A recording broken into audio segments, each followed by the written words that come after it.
Hello friends, welcome to K Guru academy. இந்த video பதிவில் நம்ம பார்க்க போகிறது என்ன அப்படின்னா, 6th செகண்ட் டேர்மில் இருக்கக்கூடிய இந்திய அரசியலமைப்பு சட்டம் அப்படிங்கிற இந்த பாடத்தை தான் நம்ம பார்க்க போகிறோம். ஸோ இந்த பாடம் ரொம்ப முக்கியமான பாடம், அதனால வீடியோ பதிவை முழுமையாக பாருங்க, ஓகேவா? ஸோ இந்த லெசனில் சில முக்கியமான பாயிண்ட்ஸ் எல்லாம் இருக்குது. அது எல்லாத்தையும் நான் உங்களுக்கு நோட் பண்ணி சொல்கிறேன். நீங்கள் அதை திரும்ப திரும்ப ரிவிஷன் பண்ணீங்கன்னா இந்த லெசன்லேருந்து என்ன கொஸ்டின் கேட்டாலும் உங்களால் ஆன்சர் பண்ண முடியும், ஓகேவா? வீடியோக்குள்ளே போகிறதுக்கு முன்னாடி ஒரு சின்ன விஷயமே சொல்லணும். என்ன அப்படின்னா, நம்ம டிஎன்பிஎஸ்சி சிலபஸை பொறுத்த வரைக்கும் இந்திய ஆட்சியல் அப்படிங்கிற இந்த யூனிட்ல இருந்து டோட்டலா 15 கொஸ்டின் கேட்கறாங்க, ஓகேவா? ஸோ இதுல இருக்கக்கூடிய மொத்த டாபிக்கையும் நீங்க படிச்சீங்க அப்படின்னா இந்த 15 கொஸ்டின் அட்டன் பண்ண முடியும், ஓகே? ஸோ இதுல ஃபர்ஸ்ட் இருக்கக்கூடிய இந்திய அரசியலமைப்பு இந்த டாபிக் பாத்தீங்க அப்படின்னா நமக்கு ஸ்கூல் புக்ல எங்கெல்லாம் கவர் ஆகுது அப்படின்னு ஒரு கொஸ்டின் வரும் இல்லையா? அது பாத்தீங்கன்னா 6th செகண்ட் டேர்ம்ல இருக்கக்கூடிய இந்திய அரசியலமைப்பு சட்டம் அப்படிங்கிற அந்த லெசன், அதே மாதிரி 10th இருக்கக்கூடிய இந்திய அரசியலமைப்பு லெசன், 12th இந்திய அரசியலமைப்புன்னு ஒரு லெசன் இருக்கு. ஸோ இந்த 3 லெசனையும் நீங்க தரவா படிச்சிட்டீங்க அப்படின்னா இந்த இந்திய அரசியலமைப்பு அப்படிங்கிற இந்த டாபிக்ல இருந்து என்ன கொஸ்டின் கேட்டாலும் உங்களால ஆன்சர் பண்ண முடியும், ஓகேவா? ஸோ இந்த 3 லெசனையும் ரொம்ப இம்பார்ட்டன்ஸ் கொடுத்து படிச்சிருங்க. அண்ட் பெரும்பான்மையான கேள்விகள் இந்த லெசன்ல இருந்து வரும், ஓகேவா? ஸோ அதுக்கு தகுந்த மாதிரி ப்ரிப்பேர் பண்ணிக்கோங்க, ஓகே? ஸோ இப்போ நம்ம லெசனுக்குள்ள போயிடலாம். ஸோ இந்த லெசன்ல நம்ம என்னெல்லாம் பார்க்க போறோம் அப்படிங்கிறத நான் லைட்டா சொல்லிட்டு அப்புறம் டெப்தா உங்களுக்கு சொல்றேன், ஓகே? ஃபர்ஸ்ட் பாத்தீங்க அப்படின்னா நம்ம என்ன பார்க்க போறோம்னா, நம்ம இந்திய அரசியலமைப்பு சட்டம் எப்ப நடைமுறைக்கு வந்துச்சு, அதை எப்ப ஏத்துக்கிட்டாங்க அப்படிங்கிறத பார்க்க போறோம். அது மட்டும் இல்ல, இந்த லாகூர் மாநாடு நடந்திருக்கும் இல்லையா, அதை பத்தி பார்க்க போறோம். அடுத்தது பாத்தீங்கன்னா இந்திய அரசியலமைப்பு சட்டம் எதனால நமக்கு தேவை, அதை யாரெல்லாம் உருவாக்குன அந்த கமிட்டியில யாரெல்லாம் இருந்தா, எந்த ஆண்டு அதை உருவாக்க ஆரம்பிச்சாங்க அந்த கமிட்டியை, ஸோ அவங்க எத்தனை நாடுகளுக்கு பயணம் மேற்கொண்டாங்க, அதுல எத்தனை பெண் உறுப்பினர்கள் இருந்தாங்க, மொத்தம் எத்தனை குழுக்கள் போட்டாங்க, அப்புறம் இந்திய அரசியலமைப்பு சட்டத்தோட தந்தை அப்படின்னு சொல்லி நம்ம யாரை சொல்றோம் அப்படிங்கிற அந்த பாயிண்ட், அப்புறம் எவ்வளவு செலவு பண்ணாங்க நம்ம நாட்டுக்கு. ஒரு அரசியலமைப்பு சட்டம் தேவை அப்படின்னும் பொழுது அதுக்கு ஒரு செலவு பண்ணியிருப்பாங்க இல்லையா? ஸோ அதுக்கு எவ்வளவு செலவு பண்ணாங்க, எந்தெந்த நாடுகள்ல இருந்து என்னென்ன விஷயங்களை எடுத்து இன்ஸ்பயர் ஆகி எடுத்துக்கிட்டோம் அப்படிங்கிற நிறைய விஷயங்கள், ஓகேவா? அது மட்டும் இல்ல, மக்களாட்சினா என்ன, வயது வந்தோர் வாக்குரிமைனா என்ன, அடிப்படை உரிமைனா என்ன, ஸோ இந்த மாதிரி நிறைய விஷயங்கள் இதுல இருக்கு. நம்ம எல்லாத்தையுமே 1 by 1 பார்க்கலாம், ஓகேவா?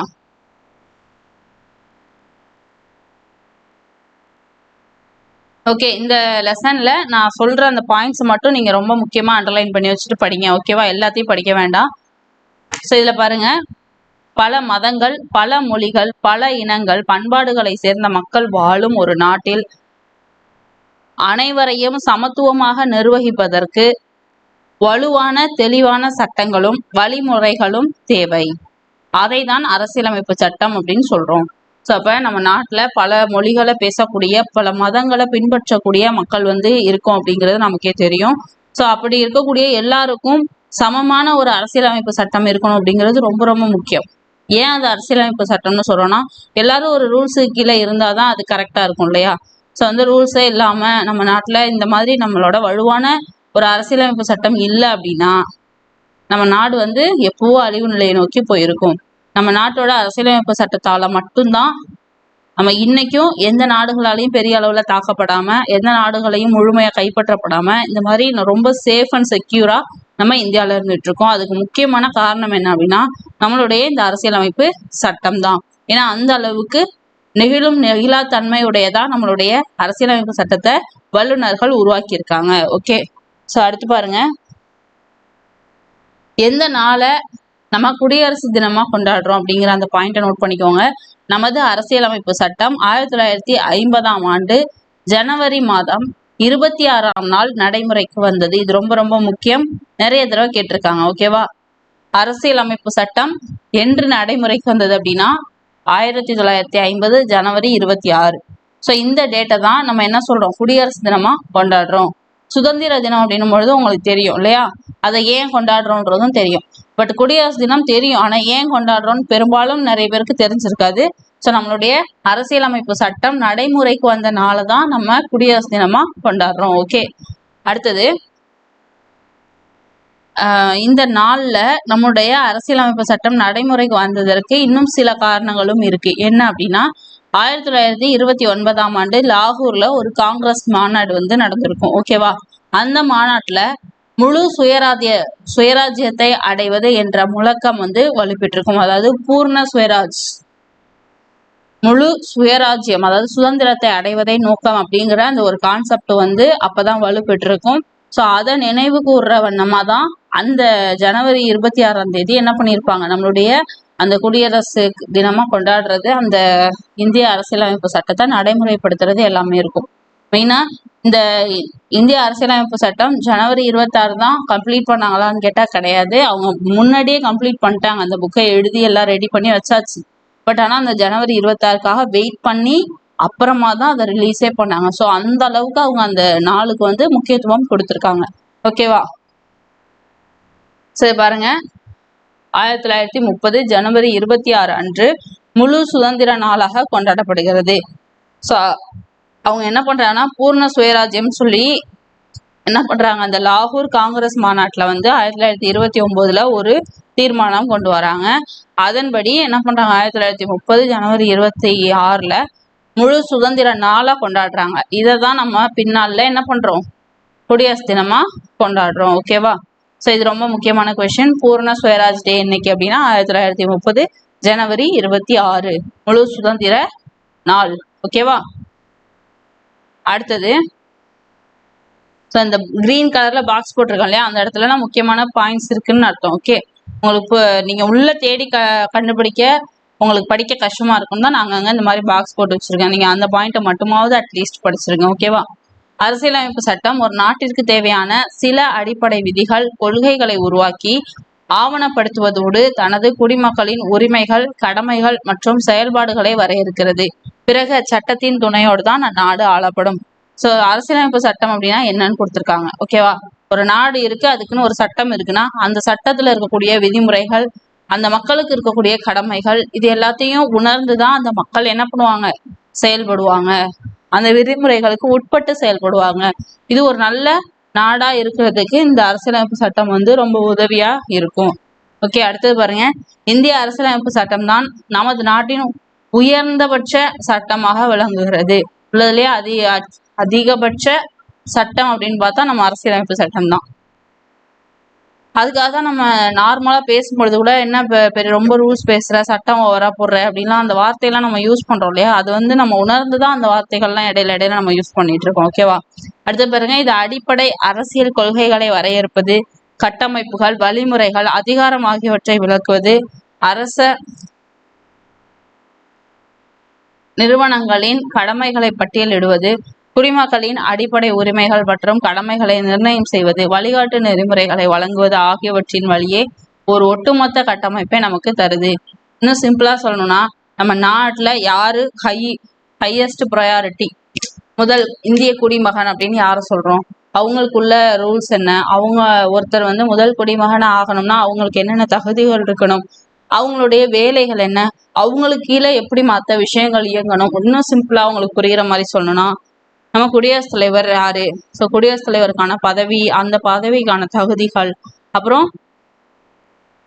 அவருக்கு கீழே இருக்கக்கூடிய அந்த அட்மினிஸ்ட்ரேஷன் வந்து எப்படி இருக்கணும், துணை குடியரசுத் தலைவர், பிரதமர், அமைச்சர்கள், அவங்களுக்கு கீழே மாநிலங்கள், மாநில முதல்வர்கள், அவங்களுக்கு கீழே அமைச்சர்கள், அவங்களுக்கு கீழே மாவட்டங்கள், மாவட்டத்தோட கலெக்டர்ஸ், இந்த மாதிரி அப்படியே உள்ளாட்சி அமைப்புகள், இப்படி நம்ம பிரிச்சு பார்த்தோம்னா மேல இருந்து டாப்ல இருந்து கீழே பாட்டம் ஆஃப் த லேயர் வரைக்கும் எப்படி இருக்கணும் அப்படிங்கிற அந்த ஒரு இன்ஃப்ராஸ்ட்ரக்சர் இருக்கு இல்லையா, கட்டமைப்பு முறை. ஸோ அது வந்து அரசியலமைப்பு முறையை பேஸ் பண்ணி தான் இருக்கு. அது எல்லாமே அரசியலமைப்புல சொல்லியிருக்காங்க.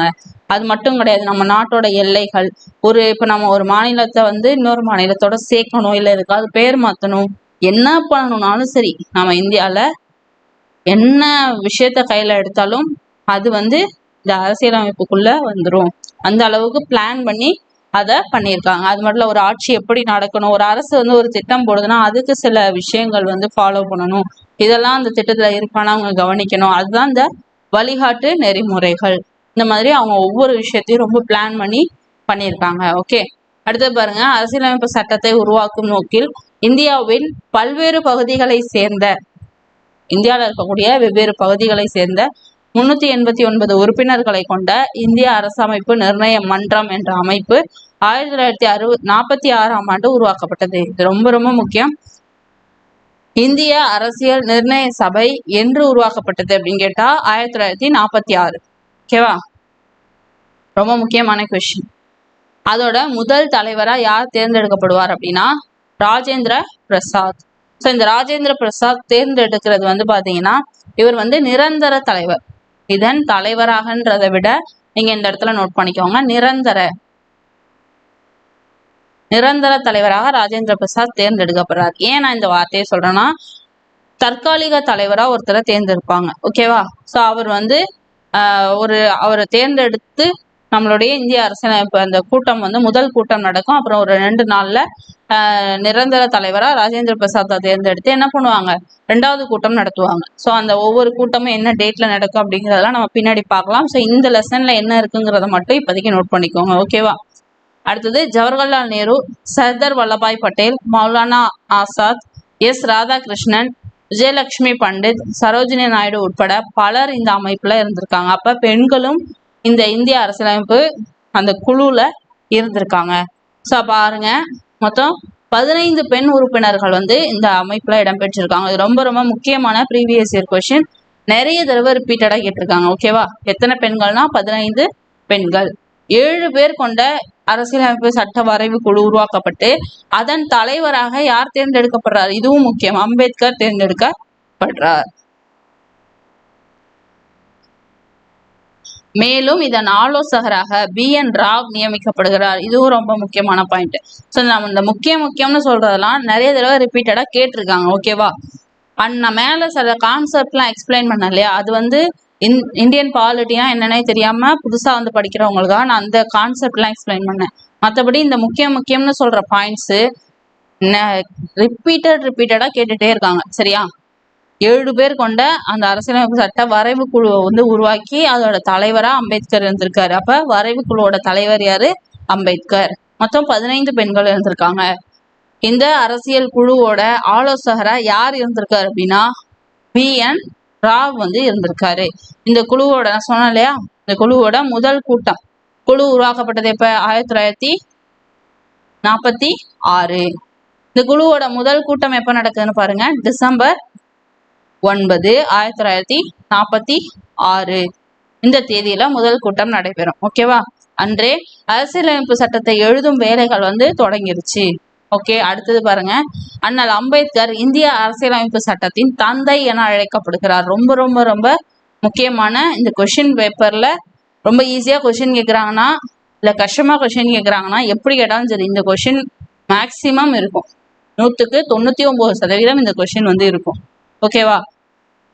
அம்பேத்கர் தான் இந்திய அரசியலமைப்பு சட்டத்தோட தந்தை. ஸோ இது ரொம்ப முக்கியம், நோட் பண்ணிக்கோங்க. ஏன் அத்தனை பேர் இருக்கும்பொழுது இவருக்கு இவ்வளோ இம்பார்ட்டன்ஸ்னா நிறைய பேர் வந்து லெத்தாஜிக்கா ஒர்க் பண்ணும்பொழுது இவர் தான் ரொம்ப ப்ராப்பரா எடுத்து அந்த ஒர்க்கு கம்ப்ளீட் பண்றதுக்கு பெருந்துணையா இருந்திருப்பாரு. ஓகே, அடுத்தது பாருங்க, இந்த குழு அந்த டீம் இருக்கு இல்லையா, அரசியல் அமைப்பு நிர்ணய சபையில இருக்கக்கூடிய அந்த மெம்பர்ஸ் எல்லாரும் இங்கிலாந்து, அமெரிக்கா, அன்றைய சோவியத் ரஷ்யா, அதாவது ரஷ்யா இருக்கு இல்லையா அதை தான் அன்றைய சோவியத் ரஷ்யான்னு சொல்றாங்க. அடுத்தது பிரான்ஸ், சுவிட்சர்லாந்து, இது மாதிரி மொத்தம் 60 நாடுகளுக்கு பயணம் செய்யறாங்க. எதுக்காக பயணம் செய்யறாங்கன்னா ஒவ்வொரு நாட்டுல இருக்கக்கூடிய அரசியலமைப்பு முறைகள் எப்படி இருக்கு அப்படின்னு சொல்லி அனலைஸ் பண்றாங்க. அவங்களோட ரூல்ஸ் அண்ட் ரெகுலேஷன்லாம் பாக்குறாங்க. அதுல எது நம்ம நாட்டுக்கு சூட் ஆகும் அப்படிங்கிறத அனலைஸ் பண்ணி கடைசியா நமக்குன்னு சொல்லி ஒன்னா உருவாக்குறாங்க. அரசியலமைப்பு இந்த 60 நாடுகளோட அரசியலமைப்பு சட்டங்களை வாசிச்சு அதுல இருக்கிற சிறப்பான பகுதிகளை முன்மாதிரியாக கொண்டு நமது அரசியலமைப்பு சட்டத்தை உருவாக்கினர். நான் சொன்னேன் இல்லையா, மொத்தம் எத்தனை நாடுகள்னு கேட்பாங்க. ஸோ இதெல்லாம் வந்து சைட்ல கூட நீங்க எழுதிக்கலாம், ரிவிஷன் பண்ணும்போது கடகடன்னு பார்த்துட்டு போயிடலாம். ஓகே, அடுத்தது அரசியலமைப்பு சட்டம் இறுதி செய்யப்படுவதற்கு முன்னர் ஸோ ஒரு புக்கை எழுதி சும்மா இதுதான் ரூல்ஸ், இதுதான் உங்களுக்கான ரூல்ஸ் அப்படின்னு சொல்லி கொடுத்துட்டாங்களான்னு கேட்டா அப்படி கிடையாது. அந்த சட்டத்தை தான் எழுதி அதை ப்ரூஃப் பார்க்கறதுக்கு முன்னாடி எத்தனை தடவை அதை வந்து அமெண்ட்மெண்ட் பண்ணியிருக்காங்க, அதாவது திருத்தம், இது தப்பா இருக்கு, இது செட் ஆகாது அப்படின்னு சொல்லி இறுதி செய்யப்படுவதற்கு முன்னாடியே, அதாவது ஃபைனல் பண்றதுக்கு முன்னாடியே 2000 திருத்தங்கள் செஞ்சிருக்காங்களாம். அப்ப பாத்துங்க, இப்பவும் திருத்தங்கள் நிறைய நடந்திருக்கு, நடைமுறைக்கு வந்து இத்தனை வருஷம் கழிச்சும் நிறைய திருத்தங்கள்லாம் இருக்கு. ஆனாலுமே இங்க என்ன சொல்லியிருக்காங்கன்னா மெயினா அவங்க ஃபைனல் பண்றதுக்கு முன்னாடியே 2000 திருத்தங்கள் வரை பண்ணியிருக்காங்க. ஸோ இந்த இடத்துல எல்லாம் நீங்க இந்த நம்பர்லாம் போட்டுக்கிட்டீங்கன்னா ரிவிஷன் பண்ணும்போது ஃபாஸ்டா இருக்கும் உங்களுக்கு. ஓகே, அது மட்டும் கிடையாது, மொத்தம் நம்மளுடைய இந்த அரசியலமைப்பு சட்டத்தை உருவாக்குறதுக்கு எவ்வளோ டைம் ஆச்சு அப்படின்னு கேட்பாங்க இல்லையா, அது ரொம்ப ரொம்ப முக்கியம். 2 years 11 months 18 days. ஓகேவா, இந்த 18 டேஸ்ங்கிறது புக்கு மாறும். நீங்க என்ன புக்ல என்ன கொடுத்துருக்காங்களோ அதை அப்படியே படிச்சிருங்க. ஆப்ஷன்ல என்ன இருக்கோ அதுக்கு தகுந்த மாதிரி போடுங்க. 2 புக்லயே இருக்கிற மாதிரி உங்களுக்கு ஆப்ஷன் கொடுத்துருந்தாங்கன்னா டிஎன்பிசியே உங்களுக்கு மார்க் கொடுத்துரும். ஓகேவா, அதனால ரொம்ப போட்டு ஆராய்ச்சி பண்ணாதீங்க. அதுல அப்படி இருக்கு, இதுல எப்படி இருக்கு, அந்த மாதிரி ஆராய்ச்சி எல்லாம் வேண்டாம். ஓகே, ஒரு நிமிஷம்.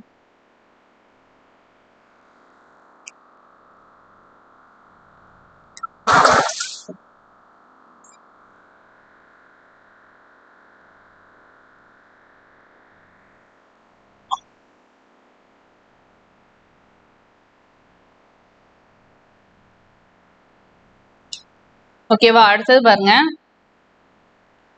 இந்த சட்டம் வந்து எப்ப ரெடி ஆச்சு, அதாவது 2 years 11 months 18 days கிராஸ் பண்ணி எப்ப ரெடி ஆச்சு அப்படின்னா, நான் சொன்னேன் இல்லையா, 1950 ஜனவரி 26 இது நடைமுறைப்படுத்தப்பட்டது. ஆனா அதுக்கு முன்னாடியே ரெடி ஆயிடுச்சுன்னு சொன்னேன் இல்லையா, அது எப்ப ரெடி ஆச்சுன்னு பாருங்க. 1949 நவம்பர் 26 வந்து முழுமையான அரசியலமைப்பு சட்டம் வந்து தயாராயிருச்சு. ஓகேவா, ஸோ இது தயாரானாலும் வெயிட் பண்ணி என்ன பண்றாங்க, 1950 ஜனவரி 26 ரிலீஸ் பண்றாங்க. எதனால, நம்மளுடைய அந்த முழு சுதந்திர நாள நினைவு கூற வண்ணமா. ஓகேவா, அடுத்தது இந்திய அரசியலமைப்பு நிர்ணய மன்றம் நமது அரசியலமைப்பு சட்டத்தை அன்றுதான் ஏற்றுக்கொண்டது. என்று இன்று 1949 நவம்பர் 26 தான் ஏற்றிட்டாங்க. ஸோ ஏற்றுக்கொள்ளப்பட்டது இது, நடைமுறைப்படுத்தப்பட்டது வேற. ஸோ டேட் ரொம்ப ரொம்ப முக்கியம். என்று முடிக்கப்பட்டது, என்று நடைமுறைப்படுத்தப்பட்டது, என்று ஏற்றுக்கொள்ளப்பட்டது. அரசியலமைப்பு நிர்ணய குழு எந்த வருஷம் உருவாக்கப்பட்டது, முதல் கூட்டம் எப்ப நடந்தது, இவ்வளவு விஷயங்களும் முக்கியம். நல்லா நோட் பண்ணிக்கோங்க. ஓகேவா, இந்திய அரசியலமைப்பு நிர்ணய மன்றம் நமது அரசியலமைப்பு சட்டத்தை அன்றுதான் ஏற்றுக்கொண்டது. ஆகையினால்தான் அந்த நாளை அரசியலமைப்பு சட்ட நாளாக ஆண்டுதோறும் நாம் கொண்டாடுகிறோம். இப்ப ஜனவரி 26 வந்து குடியரசு தினம். ஆனா நம்மளுடைய நவம்பர் என்ன மந்த்து, நவம்பர் மந்த்து அதே 26ஆம் தேதி என்னது, நம்மளுடைய அரசமைப்பு நாள், அரசியலமைப்பு சட்ட நாள். ஓகேவா, ஒவ்வொரு வருஷமும் நம்ம இதை செலிப்ரேட் பண்றோம். அடுத்தது பாருங்க, மொத்தம் இந்த நம்மளுடைய அரசியலமைப்பு சட்டத்தை உருவாக்குறதுக்கு எவ்வளோ அமௌண்ட் செலவாயிருக்கும். மொத்தம் 64 லட்சம் ரூபாய். இப்ப வேணா இது கம்மியான காசா இருக்கலாம், பட் ஆனா அப்போதைக்கு இந்த மதிப்பு வந்து ரொம்ப ரொம்ப ரொம்ப ரொம்ப அதிகம். சரியா, 64 லட்சம்ன்றது அப்ப ரொம்ப பெரிய வேல்யூ. ஓகேவா, மொத்தம் நம்மளுடைய அரசியலமைப்பு உருவாக்குறதுக்கு 64 லட்சம் ரூபாயை செலவு பண்ணியிருக்காங்க. 60 நாடுகளுக்கு பயணம் மேற்கொண்டிருக்காங்க. ஓகே, ரெண்டே நோட் பண்ணிக்கோங்க, கன்ஃபியூஸ் பண்ணிடாதீங்க. நமது அரசியலமைப்பு சட்டத்தின் முகவுரை ஒவ்வொரு இந்தியருக்குமான நீதி, சுதந்திரம், சமத்துவத்தை உறுதி செய்வதோடு சகோதரத்துவத்தையும் வலியுறுத்துகிறது. இது யாரு, முகவுரை. ஸோ முகவுரை நம்ம அடுத்த டாபிக் பார்ப்போம். பட் இருந்தாலும் இங்க ஒரு இன்ட்ரோ கொடுத்துருக்காங்க, நம்மளுடைய முகவுரை எப்படி இருக்கும் அப்படின்னு சொல்லி. நீதி, சுதந்திரம், சமத்துவத்தை உறுதி செய்யறது மட்டும் இல்லாம சகோதரத்துவத்தையும் வலியுறுத்துது அப்படின்னு கொடுத்துருக்காங்க. ஓகேவா, அடுத்தது அரசியலமைப்பு சட்டத்தின் முன்னுரை தான் என்னது, முகவுரை. இப்போ ஒரு புக் இருக்கு, நார்மலா எந்த புக்கு வேணாலும் எடுத்துக்கோங்க. ஒரு புக்கை எடுத்தோம்னா அதுல என்ன இருக்கும், இண்டெக்ஸ் அப்படின்னு இருக்குமா, அந்த புக்குக்குள்ள என்னெல்லாம் இருக்குமோ அதுக்கான ஒரு இண்டெக்ஸ் பேஜ் இருக்குமா, அதை இது அரசியலமைப்பு சட்டம், அந்த நம்மளுடைய கான்ஸ்டியூஷன் புக்குக்கான ஒரு இண்டெக்ஸ் தான் இந்த முகப்புரை. ஸோ அதுதான் என்ன சொல்றாங்க, அரசியலமைப்பு சட்டத்தின் முன்னுரை தான் முகப்புரை என்று அழைக்கப்படுகிறது. இது இந்தியாவை இறையாண்மை, சமத்துவம், மதசார்பின்மை, மக்களாட்சி குடியரசு என்று வரையறை செய்கிறது.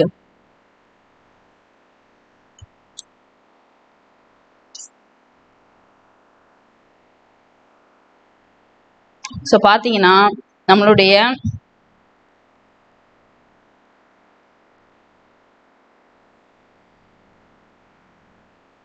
இந்தியா வந்து எப்படி இருக்கும் அப்படின்னு சொல்லி வரையறை செய்து. ஓகேவா, இறையாண்மை, சமத்துவம், மதச்சார்பின்மை, மக்களாட்சி குடியரசு நாடாக நம்மளுடைய இந்தியா இருக்கு அப்படின்னு சொல்லி யாரு, இந்த முகப்புரை வந்து அதை படிக்கும் பொழுதே ஒருத்தவங்களுக்கு தெரியும். ஓகேவா, அந்த அளவுக்கு அதை ஏற்படுத்தியிருக்காங்க. அடுத்தது அரசியலமைப்பு சட்டம் இந்திய மக்களுக்கு முழு சுதந்திரத்தை, முழு அதிகாரத்தை வழங்கியுள்ளது. நம்மளுடைய சட்டம் முழு அதிகாரத்தை நம்ம மக்களுக்கு வழங்கியிருக்கு. நாடாளுமன்றம் மற்றும் சட்டமன்ற உறுப்பினர்கள் மக்களால் தேர்ந்தெடுக்கப்படுகிறார்கள். ஏன்னா நம்ம ஓட் பண்ணி செலக்ட் பண்ற பர்சன்ஸ் தான் எங்க இருக்காங்க, நம்மள ஆட்சி செய்யக்கூடிய அந்த இடத்துல இருக்காங்க. ஸோ அதனால முழு அதிகாரம் யார்கிட்ட இருக்கு, மக்கள்கிட்ட இருக்கு. அவர்களிடம் நிறைவேற்றும் அதிகாரம் இருக்கிறது. இப்படியாக ஒரு நாட்டின் உச்சநிலை அதிகாரத்தையே இறையாண்மைன்னு சொல்றோம். அடுத்தது இங்க என்ன கொடுத்துருக்காங்க, இறையாண்மைனா என்னன்னு கொடுத்துருக்காங்க. ஓகேவா? ஸோ இது மாதிரி ஒரு நாட்டோட உச்சநிலை அதிகாரத்தை தான் என்னன்னு சொல்றாங்க, இறையாண்மைன்னு சொல்றோம். ஆனா இந்த உச்சநிலை அதிகாரம் இப்ப யார் கையில இருக்கு, இந்திய மக்களாகிய நம்ம கையில தான் இருக்கு. அடுத்தது மதச்சார்பின்மை அப்படின்னா என்னன்னு பார்க்கலாம். மக்கள் தங்கள் விருப்பப்படி வெவ்வேறு இறை, அதாவது மத நம்பிக்கைகளை, இறைவன் அப்புறம் மதம் சார்ந்த அந்த நம்பிக்கைகளை கொண்டவர்களாக இருக்க அனுமதிக்கும் சட்டம் உள்ளது. அதாவது வலுக்கட்டாயமா ஒருத்தரை மதம் மாற்றவோ இல்ல ஒரு மதத்தை கட்டாயப்படுத்தி திணிக்கவோ இதெல்லாம் கூடாது. அவரவர் மதத்தை அவரவர் இறைய அவங்க பின்பற்றலாம். அவர்களுக்கு ஒரே விதமான பாகுபாடற்ற உரிமைகளை வழங்குகிறது. அரசிற்கான மதம் என்று ஒன்று கிடையாது. ஏன்னா அரசு என்னது, மதம் சாராதது. அரசு அனைத்து மதங்களையும் ஒரே தளத்தில் வைத்தே பார்க்கிறது. அடுத்தது பாருங்க, இந்திய அரசியலமைப்பு சட்டமானது மாநில மற்றும் ஒன்றிய அரசுகள் சட்டமன்ற ஆட்சி முறையை பின்பற்றி ஆட்சி செய்ய வழிவகை செய்துள்ளது. இந்த அமைப்பின்படி நிறைவேற்று அதிகாரம் சட்டமன்றத்தின் கூட்டு பொறுப்பாக இருக்கும். அதிக உறுப்பினர்களை கொண்ட கட்சி ஆட்சி அமைக்கும். இது நமக்கு தெரிஞ்ச விஷயம் தான் இல்லையா? ஸோ அதுதான் கொடுத்துருக்காங்க. அடுத்தது அடிப்படை உரிமை, ரொம்ப ரொம்ப முக்கியமான ஒரு விஷயம். ஸோ நமக்கு என்னெல்லாம் உரிமை இருக்கு, ஒரு மனிதரா ஒரு இந்திய குடிமகனா நமக்கு இந்தியாவில் என்னென்ன உரிமைகள் இருக்கோ அதுதான் அடிப்படை உரிமைகள்னு சொல்றாங்க. இது எல்லாருக்கும் கிடைக்கணும். சம உரிமை, அதாவது சமத்துவ உரிமை, சுதந்திரமாக செயல்படும் உரிமை, சுரண்டலுக்கு எதிரான உரிமை, சுதந்திர சமய உரிமை, கலாச்சார மற்றும் கல்வி பெறும் உரிமை, சட்டத்திற்கு தீர்வு பெறும் உரிமை அப்படின்னு சொல்லிட்டு உரிமைகளை சொல்லியிருக்காங்க. ஸோ இதுல பாருங்க, அந்த லைன்ல பார்க்கறத விட இந்த பாக்ஸ் ரொம்ப ரொம்ப முக்கியம். நீங்க கவனிச்சிருந்தீங்கன்னா தெரியும், இந்த பேஜ்ல இவ்வளவு நேரம் நான் பாக்ஸ் பண்ணியிருந்தது எல்லாமே கிரீன் கலர்ல இருக்கு. இது மட்டும் ரெட் கலர்ல கொடுத்துருப்பேன். ஏன்னா இந்த லெசன்ல இந்த ஒரு பாக்ஸ் அவ்வளோ முக்கியம். ஓகேவா? மொத்ததும் முக்கியம், பட் இது அதை விட முக்கியம். அடிப்படை உரிமைகள், இந்த ஆர்டர் ரொம்ப முக்கியம். ஆர்டரை மாத்திராதீங்க. ஃபர்ஸ்ட் சமத்துவ உரிமை. ஓகேவா? அதாவது ஒவ்வொருத்தரும் சமம் அப்படிங்கிறத சொல்ற விதமா சமத்துவ உரிமை இருக்கும். சுதந்திரமாக செயல்படக்கூடிய உரிமை இரண்டாவது. சுரண்டலுக்கு எதிரான உரிமை, சுதந்திர சமய உரிமை, அதாவது எந்த சமயத்தையும் பின்பற்றவும் பரப்பவும் கல்வி நிறுவனங்கள் நடத்தவும் கிடைக்கக்கூடிய அந்த உரிமை. அடுத்தது கலாச்சார கல்வி கீழே வந்துடும். இது சுதந்திர சமய உரிமைங்கிறது எந்த மதத்தையும் பின்பற்றலாம் பரப்பலாம் அப்படிங்கிறதுக்கு இருக்கும். ஓகேவா? கலாச்சார மற்றும் கல்வி பெறும் உரிமை.